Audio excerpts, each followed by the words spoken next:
Welcome back! If you haven't watched the other videos in this series, I highly recommend it. Today's activity will make way more sense.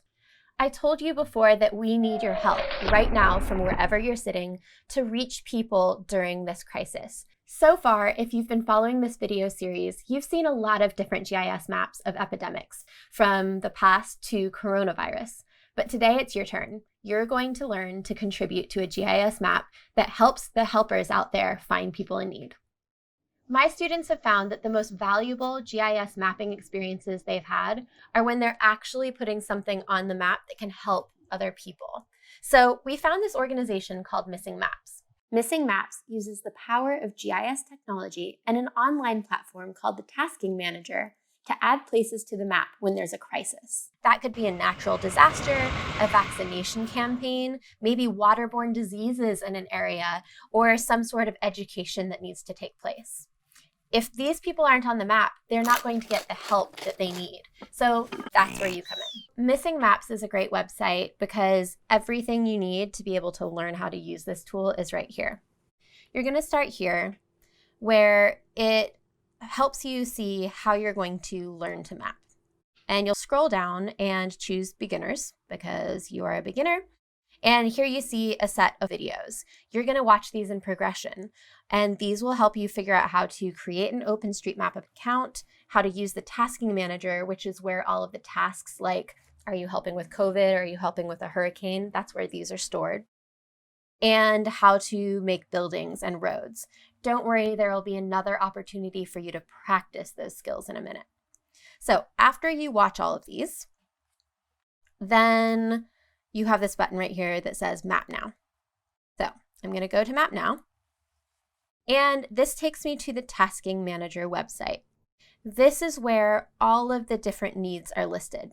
And if I click up here where it says Explore Projects, you can see that there are tons of projects going on being worked on by people from all over the world. Usually it takes thousands of contributors to work on any one of these maps.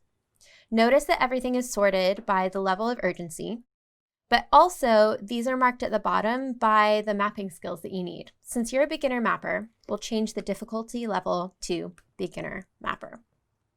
Okay, so now we see a couple of tasks. Two of them are urgent. They have to do with COVID-19, which is nice because that's what I really want to help with. And they're for beginner mappers. So I'm going to click here. This task is about the impact of the hurricane season and the complications of having COVID-19 on top of that in Jamaica. They need help being able to reach people who are being impacted by this twin catastrophe. So if I want to contribute, the first thing I'm going to do over here is zoom into the tasks.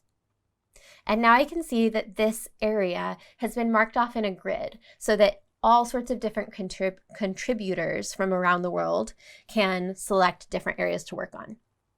I'm going to click on this red button that says Contribute and zoom in to an area where more mapping is needed. I'll click on that area and notice that the red button just changed to say Map Selected Task. I'll click on that. Now I'm actually in the mapping platform. This is a GIS, and the GIS is easy to use because, as you can see right here, I got this great pop-up that says Start the Walkthrough. The walkthrough will enable you to practice every single skill you need to be able to use when you're actually mapping real buildings in Jamaica. So let's click this button to get started.